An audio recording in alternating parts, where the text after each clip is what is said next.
কারণ লাগতো না আমার এমনি আলো অন্ধকার দেখা দিল পিছনে এইভাবে আসলে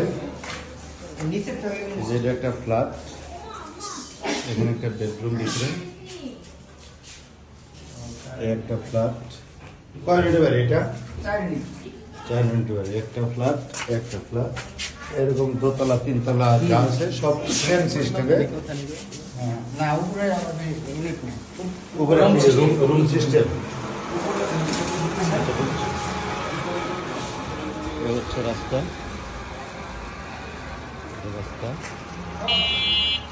ঘনবসতি এলাকা